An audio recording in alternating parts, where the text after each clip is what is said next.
The Dig Podcast Series 10, all about real lives, real moments. And we just want to give you, our listener, a heads up that we will be covering some sensitive topics. They couldn't believe it. They were like, you have had breast cancer this whole time and you didn't tell us. I started my own little business at the time, so things were looking good until...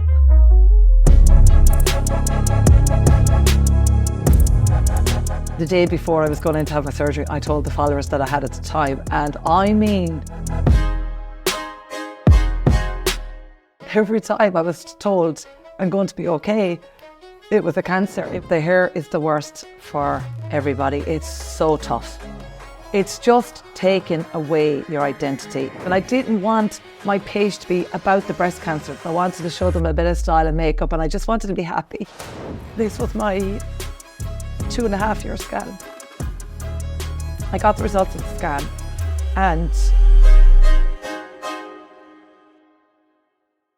today on the Dig Podcast, right beside me, I have Fiona Morgan Coleman. I've just asked her, is that like, do I introduce you double barrel? So she kept Fiona Morgan for work, but put that Coleman on to keep the husband happy. She made me laugh when she said that. But she's right beside me, made a long journey to be here to talk to you guys, the Dig Podcast listener. And I've been finding out a little bit about her over the past few weeks, and I do follow her on socials, so I do know a little bit about her journey. But she's one of 10 children, so we're all part of a family, and you know, this series is about real lives, real moments, and you know, this is exploring someone's life and hearing about their life journey. But one of 10 children, I want to know what that was like growing up, from County Tipperary, but just like that song that we're all thinking of now, but now lives in Mayo with her hubby and her 2 beautiful boys.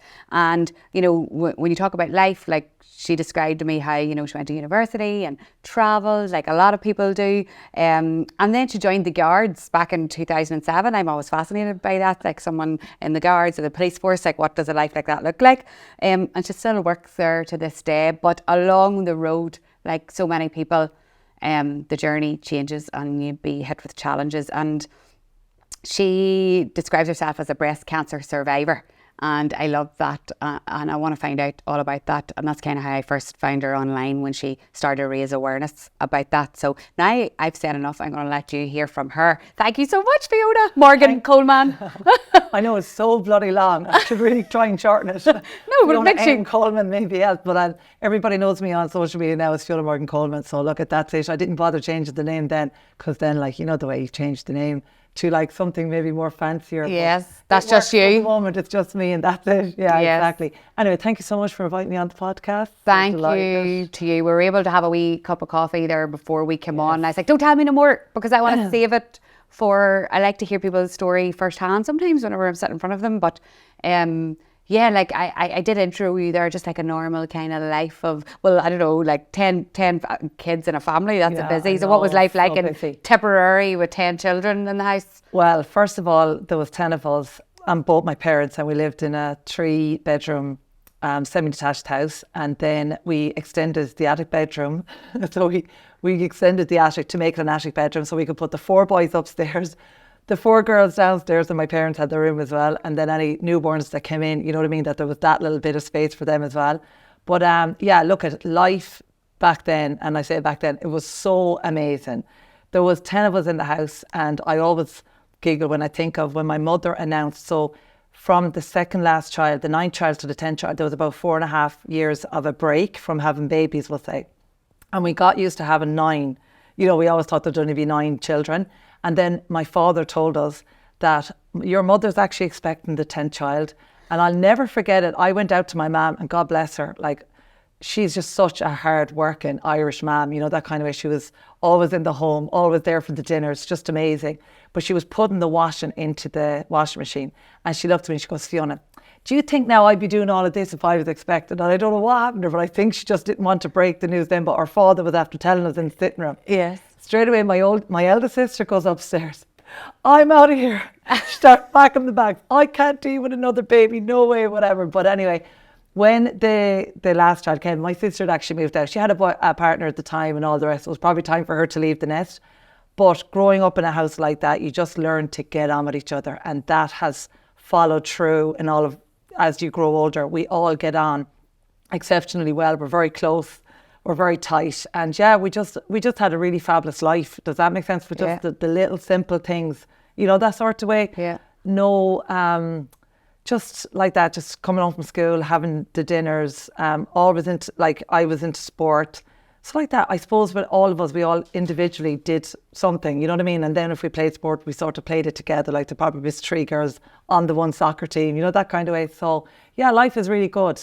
Looking back on it now, I'm grateful for it, you know, that sort of way. And I think when you come from a big family too, you become more appreciative of, like, when you think of all those kids in the one room, and now we'd be complaining if we don't have like a bedroom each. Absolutely. That's the thing, like 4 girls in one bedroom, you know, 2 bunk beds, top and bottom.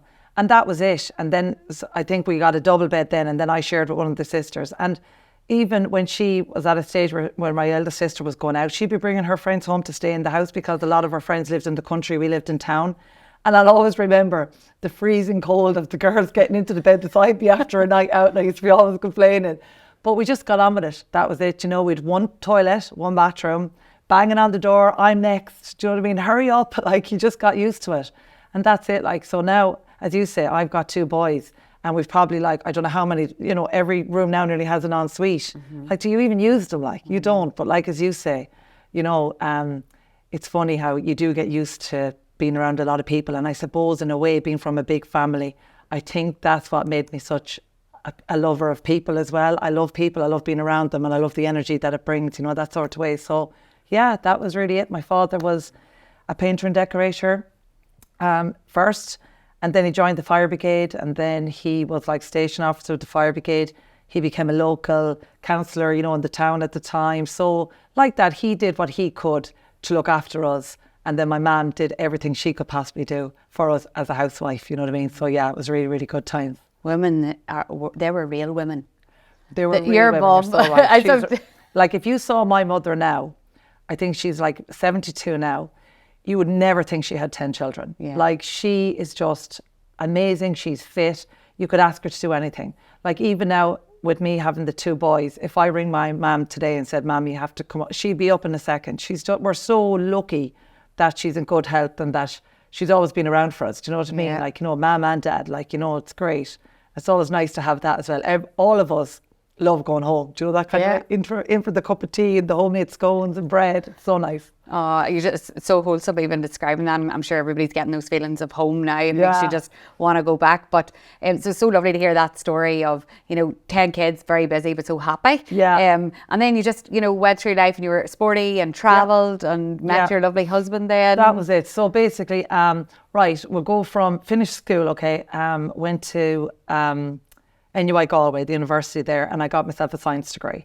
And at the time, the professor was whatever came in. It was like, so Fiona, I did my degree in anatomy, and at the time I suppose they were looking for other people to go to other colleges to show them what to do and all the rest. So he was like, I have a lovely job for you now in Dublin and all the rest. And I was like, sorry, I'm actually going to take a bit of time out. I'm going to see the world. So at the time, I suppose at the time, even though we were such a busy household, our parents still did, you know, students exchange and stuff like that. Yes, so we had a few over for a couple of weeks and that, and we got used to that. So I had that little bit of travel in me, like, you know, I got to go to Paris and different places. So I had that little bug to go again. So then when I was in college, we did the J1, you know, after your first year in college, you can go to America for the summer. So I did that. And then that was it. So when I finished, I was like, right, I'm going to go and see the world. And I did that for a year, came back, and then went back for a year and a half. So I got to see so many amazing countries, like, you know what I mean? And the list is endless. I did Australia, New Zealand, South Africa, Vietnam, Cambodia, Thailand, Vietnam, loads and loads of places, you know, and I loved it. And then when I came back, I was still sporty. I tried to keep up the sport, like I loved it. I loved playing soccer and I did athletics competitively until I was 19. So started back doing a bit of running and stuff, and it was actually, I went to run the Great Limerick Run, and it's a funny story, the physio said to me, you're not to run this race, like, you know, your knee is bad. I had some sort of an IT band issue. And I says, no, it'll be fine. So I took 2 Typhine that morning and off I went to Limerick, and a friend of mine was with me at the time, and I started the race and she panicked. She was like, where am I going to meet you after the race? And I was thinking, where in Limerick will everybody know? And I thought, Clohessey's Bar, that's a real Rugby bar, everybody knows it at the time. And I said, meet me there. So I finished the race. My knee was hanging off, but I still ran it, 21 kilometres, did a great time. And I hobbled into the bar, Classy's bar. But in the meantime, my friend had decided to move the car from one location to the next location in the middle of a marathon in Limerick. She was hours in traffic. So I walked into this bar and I'm like, on my own, went to the bathroom, came back, and I heard a couple of guys going, oh, it's the knee, is it? The knee's giving you trouble, Anyway, my husband was with these people. He was very quiet though. I have to say, he's very clever. They did all the talking. Yes. And then he came over and he asked me, are you okay? Can I get you a drink? And I was like, Jesus, I'd love a drink. After running the 21 kilometres, I was like, I'd murder one. So we just got chatting. And then my friend came in afterwards. She was like, sorry, I moved the car and I got delayed in traffic. But that gave us time to chat. Do you know, it's mad like sliding doors, isn't it? If she hadn't done that with the car, you mightn't have met her. And like, he's from Mayo, and it's funny because when we had this conversation, he was like, I did not want to go on the stag. I was just home from something else. I was too tired. And the boys pulled up outside the house in the bus and they're like, come on. So he just said he didn't want to go either, and he hopped on the bus that day. So we exchanged numbers then, and then within a few weeks, we gave a few weeks of messaging and a few things. Yeah, so that's it. Met David and married, 2 children, and moved to Shrule, a little village in County Mayo. So yeah, it's gorgeous actually up there as well. It's lovely, and it's so close to Galway. It's only 30 minutes, and I went to college in Galway, so I had a nice little feel for that place too. Amazing. Love hearing how people met, Yeah, it's like, and as you say, fate nearly, like you weren't maybe supposed to be there, or he wasn't supposed to be there. A lot of people think that I stopped him on the side of the road because he's a guard. He's a guard? No, I was the guard. They were saying, you stopped him now on the side of the road, didn't you? That's how you met him. I was like, no, it's actually, not that'd be a good way to pick up somebody. But tell us about that then. So what brought you into the guards then? So I came back from travelling after 2.5 years, and I went back playing soccer with my local team. And one of the sponsors at the time owned a bar and restaurant. And he was like, Fiona, do you want to come and work in the bar and restaurant for a while? And to be honest with you, I really didn't want to do any, as I would call, hard jobs then, because I was after doing so many when traveling. You know yourself, you do anything to get the money while you're away. And I was like, oh God, I could do it now, getting something. I have a science degree now, I need to work at this. So then I started working in this bar restaurant, but because Templemore is so close to Nina, a load of the guards were actually living in Nina. They were staying, like in the houses there in the hotels. So they were all coming into this restaurant to have their meals. And I got to meet so many of them. And then a lot of them were like, so, you get chatting. They're like, what are you doing with yourself? And I was like, I don't really know. I'm just back from traveling. And I was like, I don't really know what to do and this and this. And then just sitting down having conversations, a lot of them said, you know what, you love sport. You seem to be good with people. You should really join the guards. And I was like, and I'm laughing because it was always said to me because I was so tall. You get the slap on the back. You'd make a fine guard. You'd make a fine guard. When you're younger, like you have only men slapping you on the back shoulder going, you make a fine guard. And I used to be like, oh God. So for people who are listening to this and not watching, what height are you? 6 foot. Okay. And nothing smaller, probably one above it. But yeah, we'll stick at 6 foot. Yes. Even. But so then at the time then the paper just came in like to the restaurant, and next one it said public jobs to apply. And really I was like, do you know what? It's not going to kill me to apply. I'll just apply for it and we'll see what happens. But back then they were really looking for mature people to join the guards at that stage. And I suppose I was nearly 28. I had my degree. I had travelled. I was a little bit older. So I actually just walked into the guards back then. You know what I mean? It was so easy. Once I passed the fitness test and got through the interviews, everything was great. So yeah, I joined the guards. And do you know what? I actually loved the guards. I really, really enjoyed it. Do you know what I mean? I met some wonderful, amazing people. Even my own unit at the moment, they're so supportive, so lovely. And you know what? It's a tough job. And what is a job as a guard like? Why is it tough? Well, it's tough because you don't know, any day you go to work, you don't know what the call is going to be. So you're getting a call to road traffic accidents, sudden deaths, suicides, all of those things that you could be just 1 minute eating, let's just say drinking a cup of tea, and next minute there's a call and you could go to something drastic, you know what I mean? And there's a lot of calls that I remember that were really tough, you know what I mean? Emotionally, I used to remember I used to try and bite my jaw just to stop myself from crying in front of these people who were devastated, looking for the strength. And I could barely give it because I was broken along with them, because some situations were just so sad, do you know what I mean? But what you do in those situations is you just do what you can do as best you can, isn't that it? And I suppose when anybody's going through something tough like that, all they want is someone, you know, for help or to listen to them or support them, you know what I mean? For those moments, you know, that kind of way. But yeah, I mean, tough and job. do you get, like, I often think of the advertisements on TV where they knock the door and it's always a Exactly policeman like or that. a guard.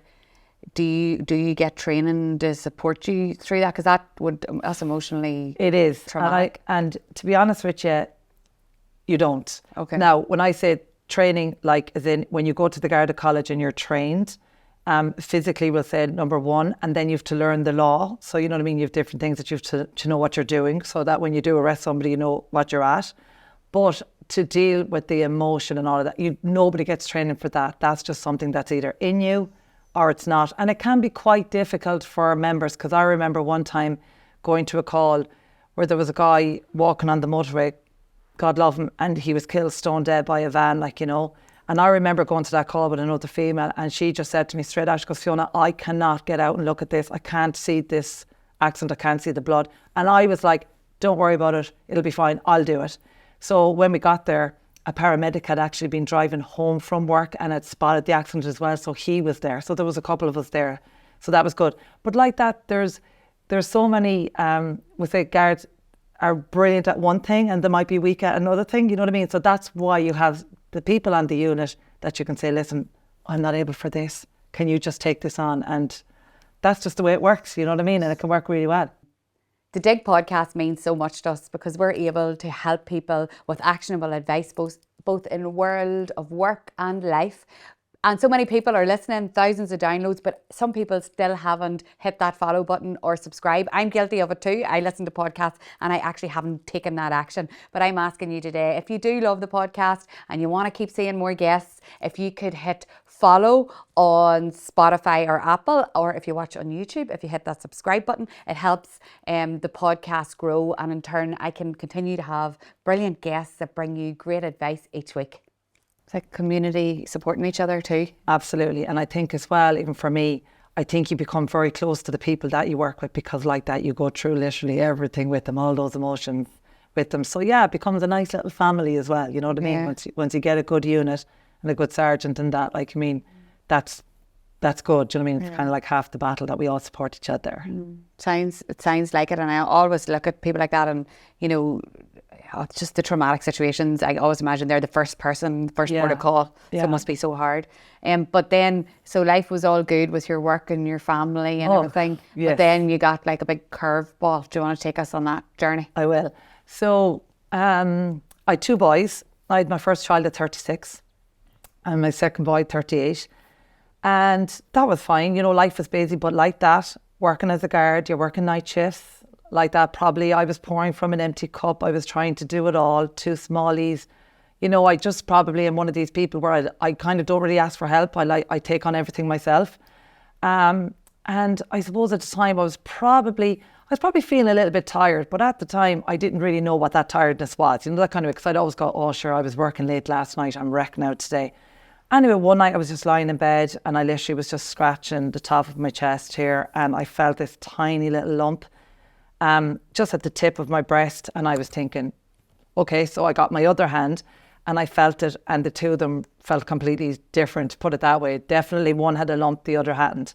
So I called down my husband David, and I just said, David, listen, I was like, look, I don't want to alarm or panic you or anything, but can you just feel this and just tell me? And he goes, gee, Fiona, there does seem to be a bit of a lump there. Look, at no harm in getting it checked. Now at the time like that, I was still active. Do you know what I mean? I was athletic still, like, you know what I mean? I was keeping myself fit. I never thought cancer would ever get me. Do you know, that kind of way? I suppose I just didn't think about it, like most people. So that was fine. I went to the doctor, and the doctor just, she felt it, and she said, look, Fiona, you're only 40. Don't panic. It could be anything. And that was fine. Went then for, I think it was about maybe 2 or 3 weeks later, I had an appointment in Limerick. So in Limerick, they were doing a mammogram and a biopsy on the same day. So I had my mammogram and then I had the biopsy. But I think a couple of days later, I was going on holidays with my sisters and their children and my mum. We like to travel. So I was heading off, and I remember saying to the doctor there, I was like, I'm going on holidays, like, is everything fine? And the doctor was like, yeah, everything's fine, you know, work away. But I suppose he was after seeing the mammogram, and the mammogram was clear. So I went off on holidays, and I remember coming back, and you see, it's like anything. Once you biopsy like a little cancer tumour, it just gives the cancer cells more power to just get bigger and divide like rapidly. I remember coming back, and I was gone for a week, and I said to my husband, I was like, Jesus, I was like, I know this lump is nothing, but it's after getting fierce big since I've been away. So that was grand. So at the time, we'll say, I loved fashion. I'd gone to a few events like the races, and I was starting to win, like, you know, Best Dressed Ladies Day and going to other events, and I was winning Best Dressed. So I kind of got this little feel for, oh, this is nice, like, you know what I mean? And my friends then were like, do you know what, Fiona, you love fashion. Like, why don't you go on to Instagram? And I suppose at the time, to be honest with you, I was thinking, I'm a guard.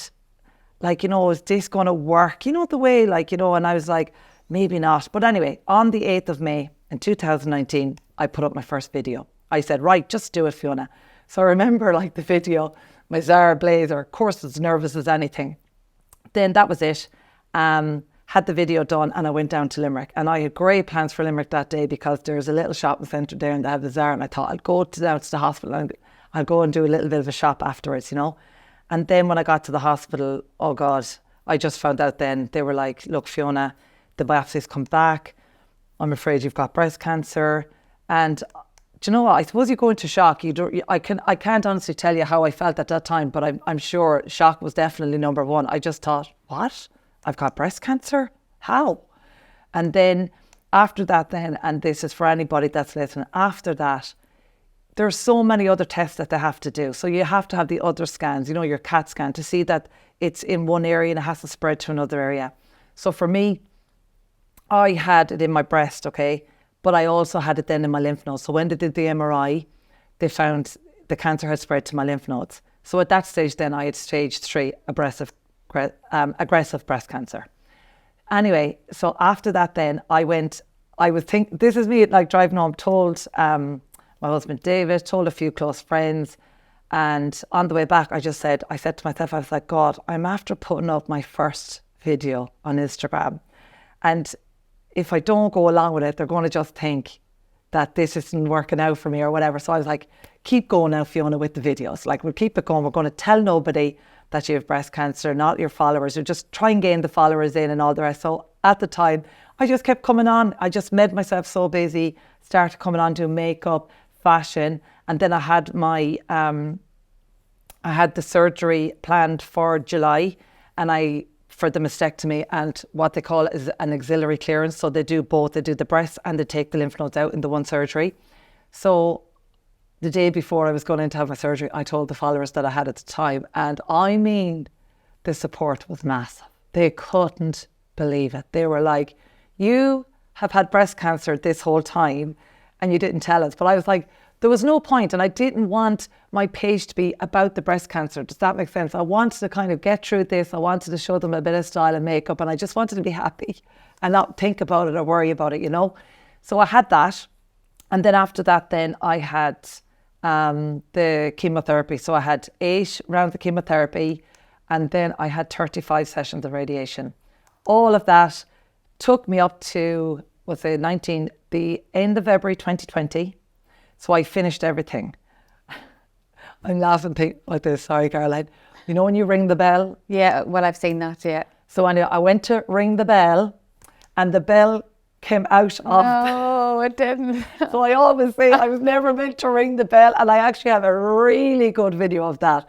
And I put it up sometimes just to laugh out loud, because the guy that was with me that was doing the video burst out laughing so bad. Like, I was just like, what is this? And it was the end of the bell. So I always say I wasn't supposed to ring the bell. So like that, just started to get on with life again. During that time, just to jump in, I think that's when I started to follow you. You went through I suppose the things that you'd associate with someone going through treatment, like you lost your hair and all during that time. What way did that affect you? Oh, the hair is the worst for everybody. It's so tough. It's just taking away your identity. It's like it's yours. It's so hard for a lady to lose her hair. That was probably the most painful for me. So what we did first was I went to the hairdresser, and he cut my hair up all short. So I had a little pixie style going on. So I showed them the pixie style and they were all so happy. You know, they're like, oh, Fiona, the short hair really suits you. And you know, everybody's just so lovely. And then after that, then when I was going for the chemo, my oncologist told me, Fiona, after the first session of chemotherapy, your hair is going to be gone. So you know what? I just said, it's time to shave it. So I went back to my hairdresser and he just shaved it off. And then after that, then I had my first chemo, my first session. And another thing I'd like to say to people is chemotherapy is going to save your life. Okay, it's going to kill all those bad boys. It's the most toughest, cruelest thing anybody can go through. But at the other side of it, when you come out of it, you're just going to feel so much better in time. And time, unfortunately, I hate that word sometimes, but time is a healer. And you just need that time to get well. And I suppose that was the hardest part. But for me, there was 4, as they said, were very tough, and there was 4 after it. But by the time you're getting nearly to the 7th or 8th, you're getting to a stage now where it's all becoming tough, you know what I mean? But like that, you're just living for those 8 sessions. And I had mine in 16 weeks. I had one every 2 weeks. So yeah, that honestly was very tough. And another thing I'd like to say is that I didn't tell the boys, like they were too small. Callum had just started junior infants.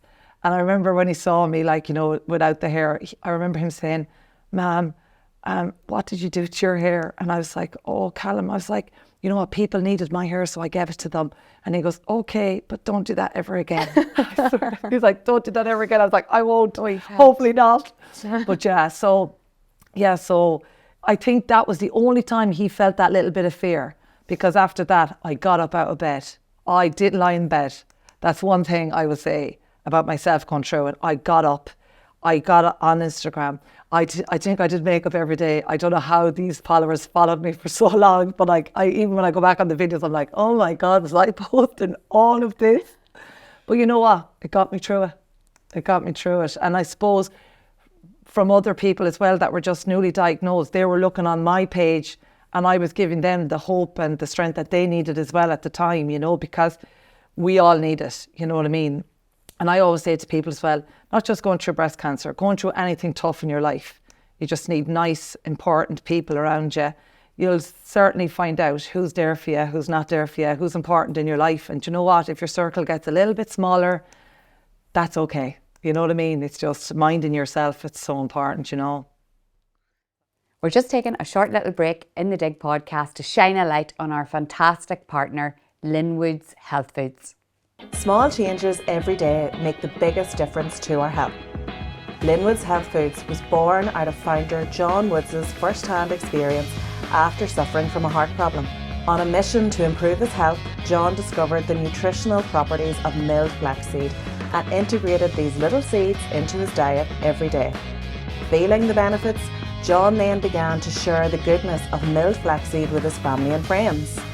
Fast forward 30 years and Linwoods Health Foods' sole focus is enhancing people's health and well-being, helping them feel great every day through sustainable, healthy foods.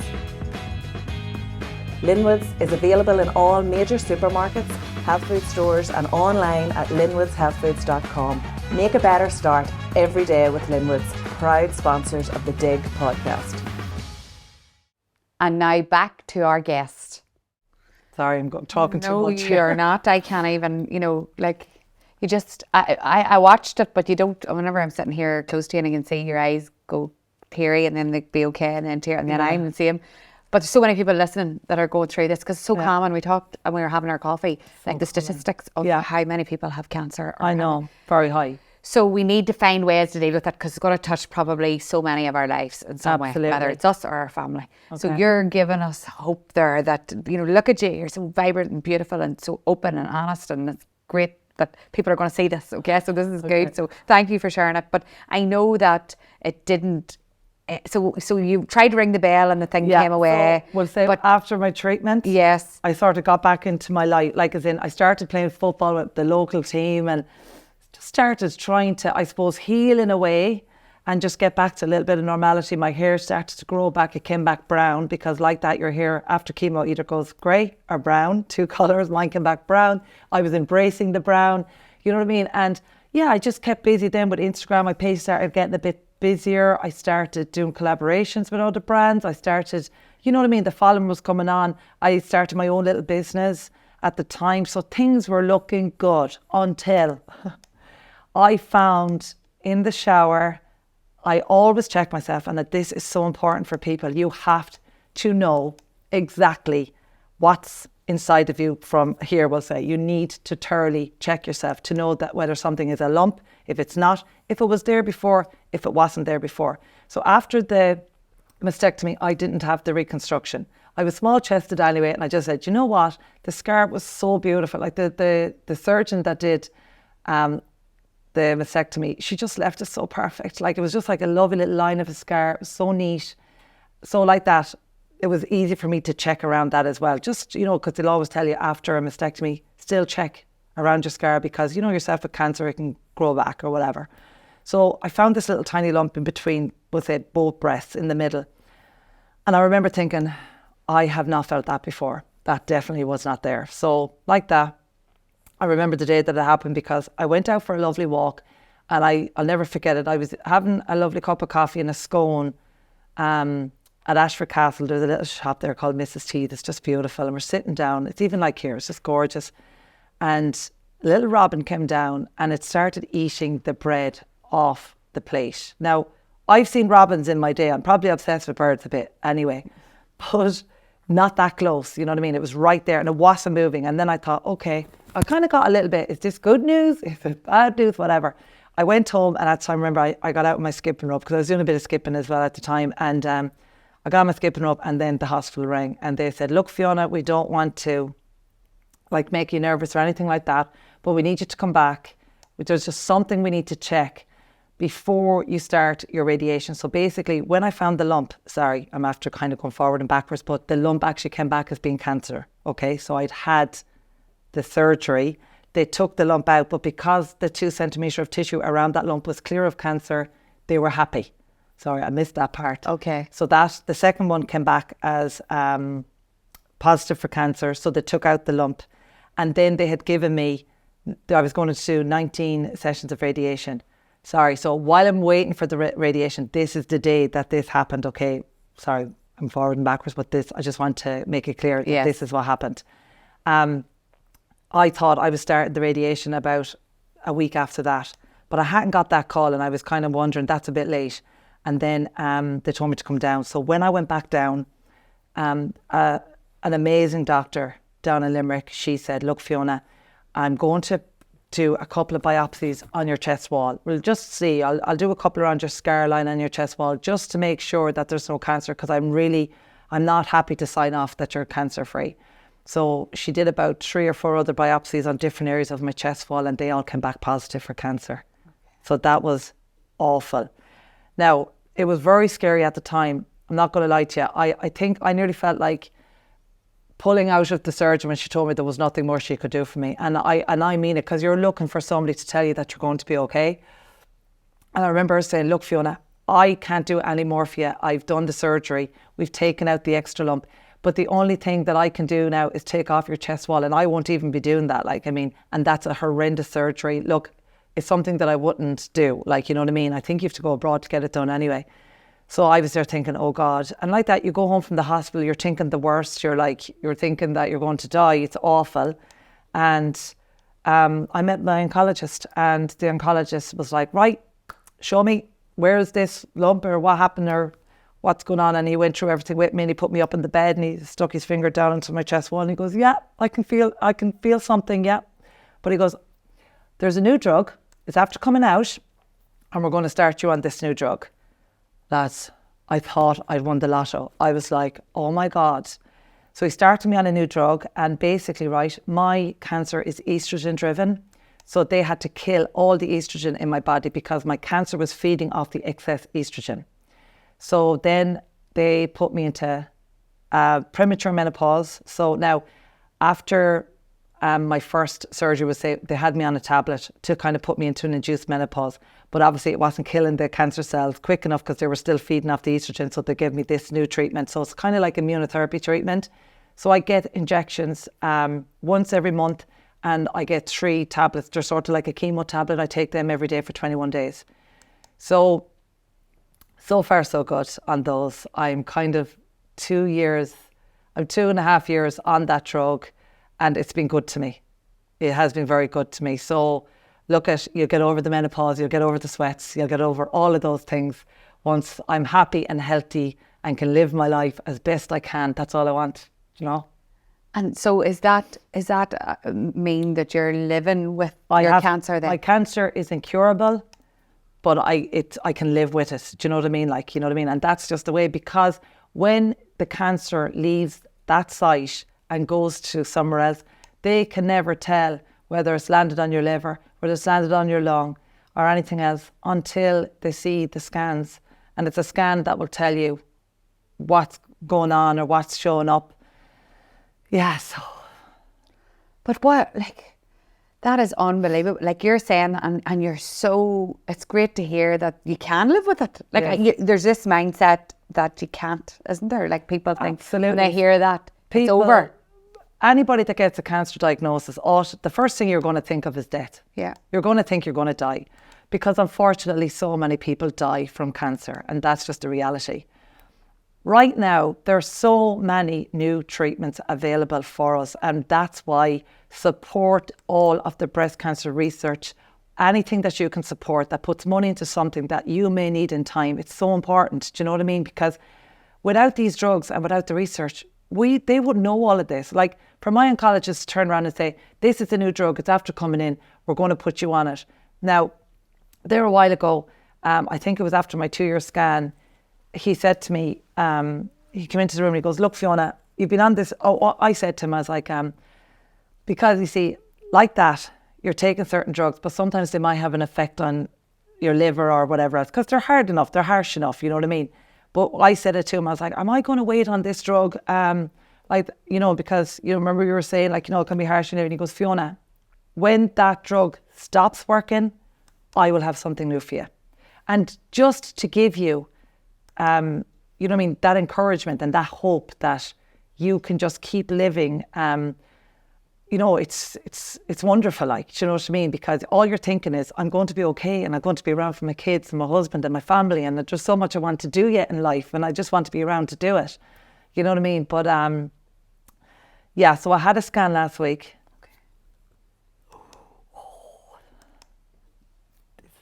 Hard, yeah. So for everybody listening, Sophia was just taking a wee minute because she's going to tell us her story, which is so hard.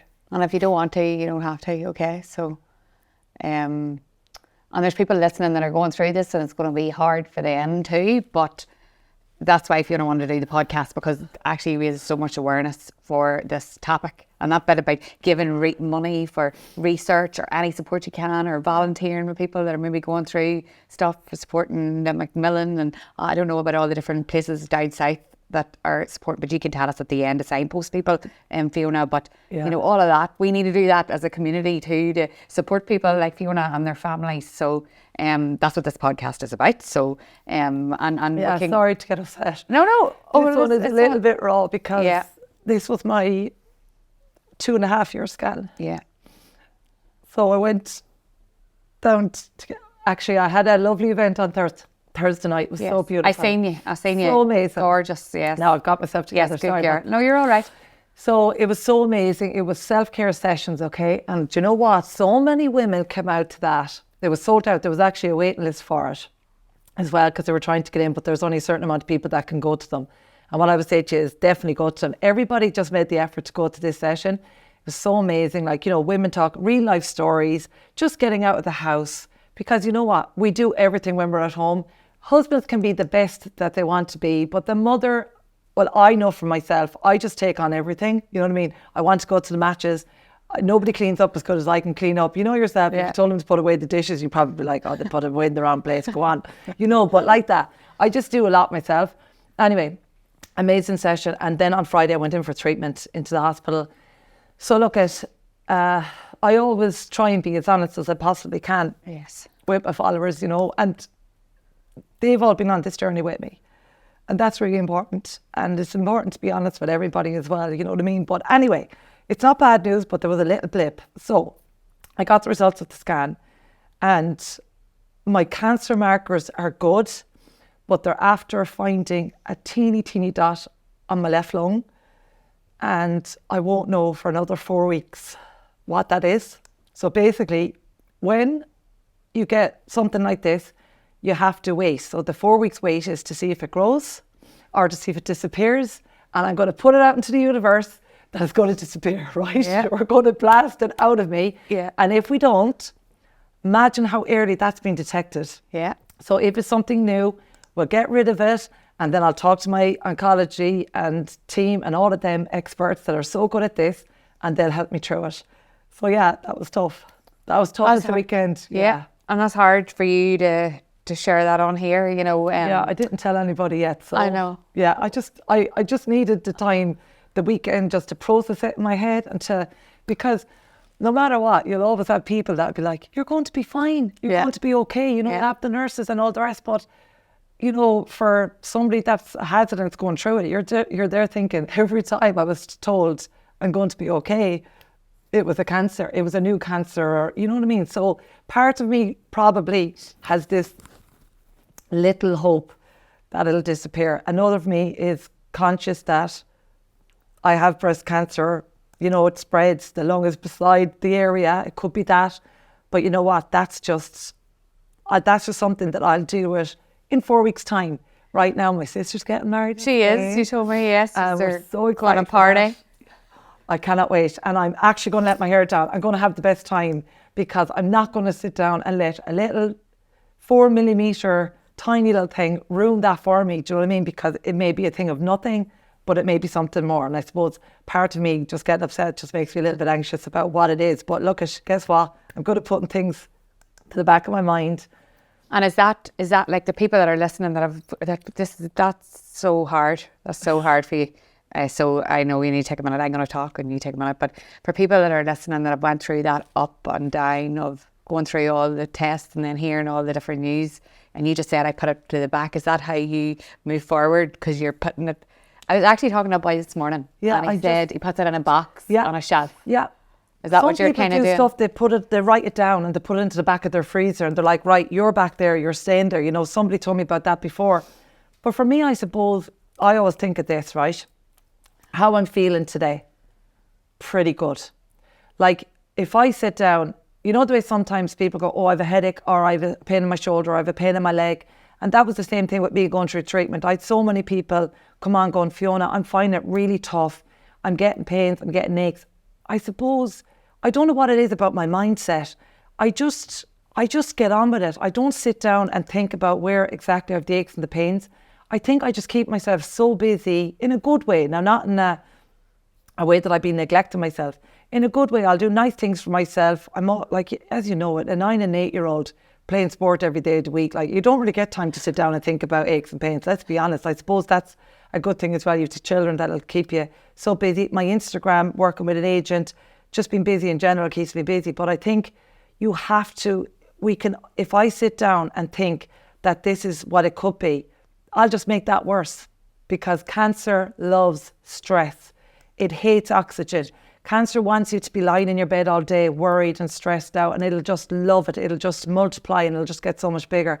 And I just feel, get outside, get a bit of fresh air, go hug a tree. I often do that in the forest, joking with the kids are there. I'm like, I'm up against it. Works so they're hugging a tree. I know. I've heard, and I started, like didn't tell anybody that, but I did hug a tree recently. I'm never going to do the ice baths. No way. Me either. You know what? I actually shared it yesterday.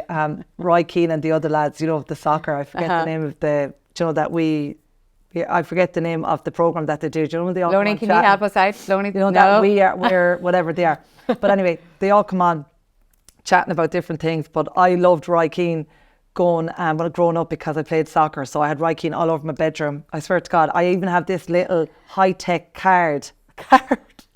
When you got sponsored by High-Tech, High-Tech, remember High-Tech? Back then, I know. And he was playing for Man United. I love Manchester United at the time. I loved them.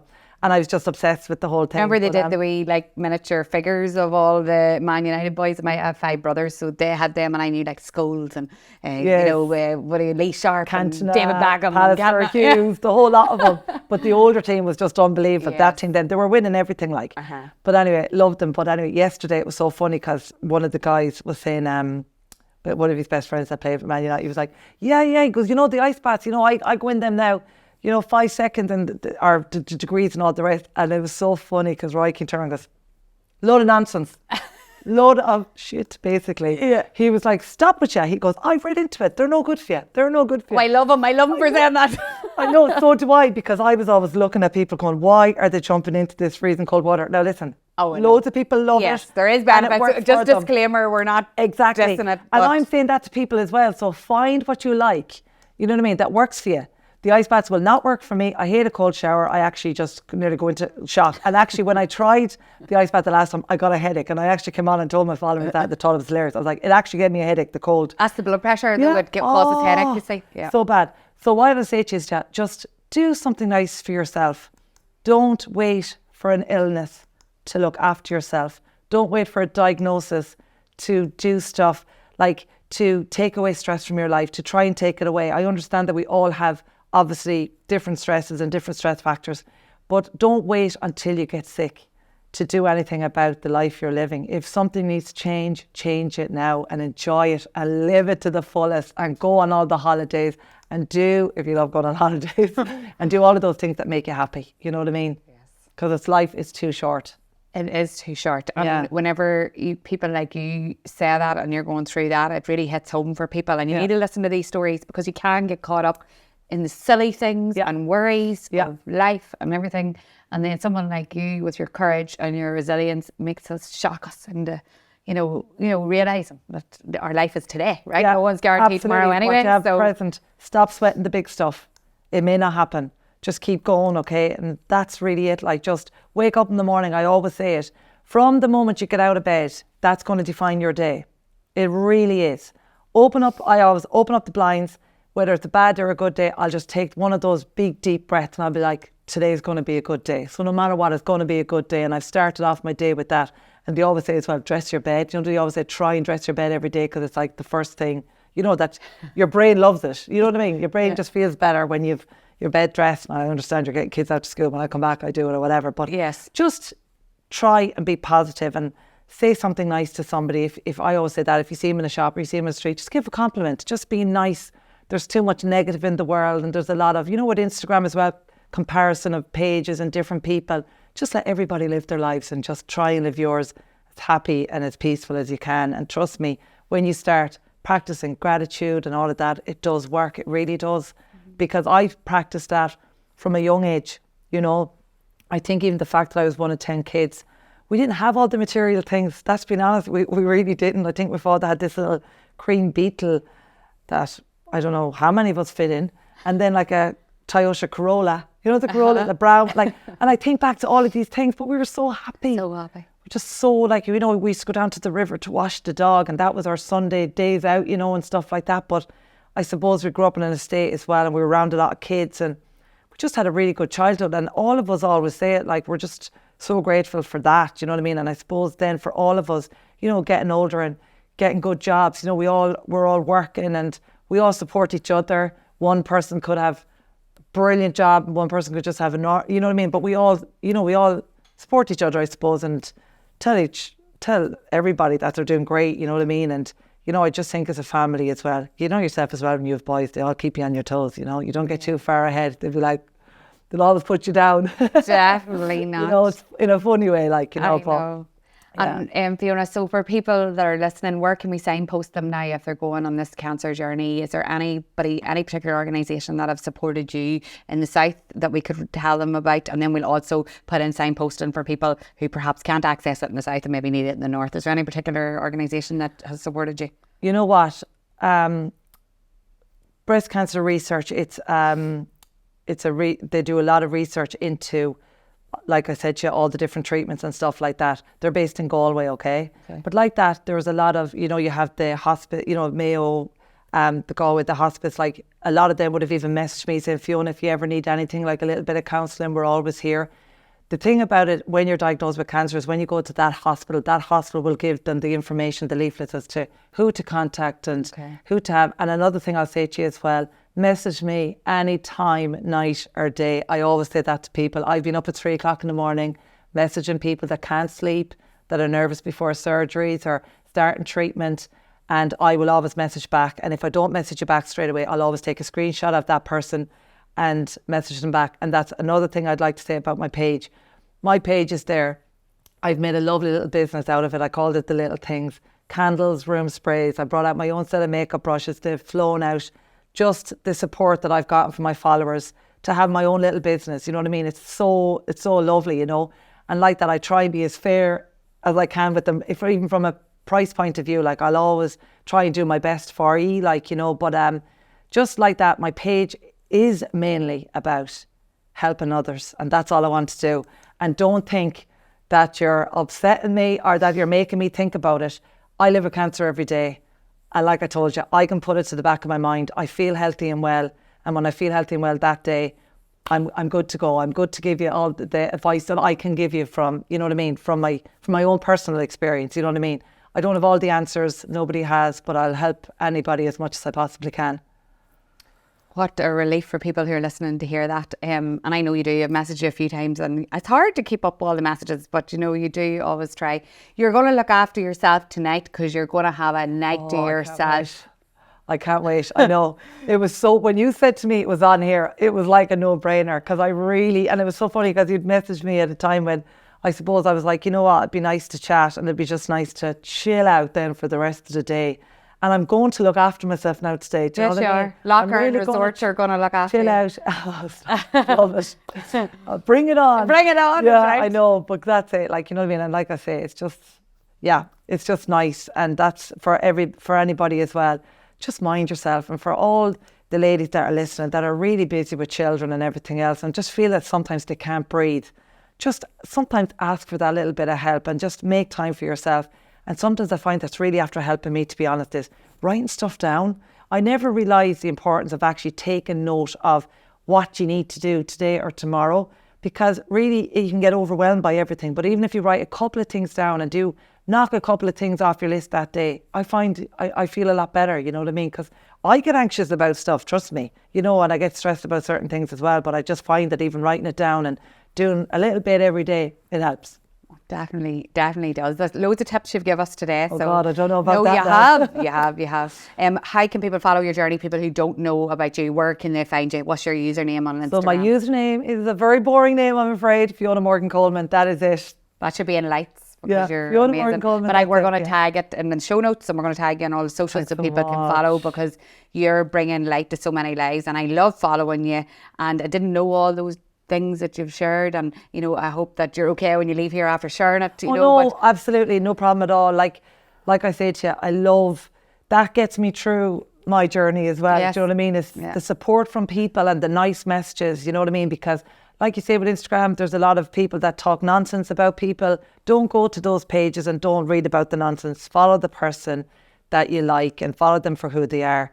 And after that, just, you know what I mean? Just ignore the nonsense and just stick with the positivity. Absolutely. It'll be much better in the long run. Thank you for being part of the Dig community. So much. I feel like I need another hour with and you. I feel like I need to stay for the night. I think mine is 20 years out of my life that I didn't talk about. But listen, I think we'll do that again in another series. We've spoken enough. No, I think I've told you everything. Well, look, I know there's so much more crack there from your 10 siblings and all the stuff that you be doing. But thank you. Good luck. Have a fun time at your sister's wedding. I cannot wait. You need to show us on social what's going on. It's going to be shared. Don't worry. There's nothing in secret. And thank you for joining us, and thank you for being a guest on the Dig podcast. Thank you so much for everything. Thanks a million.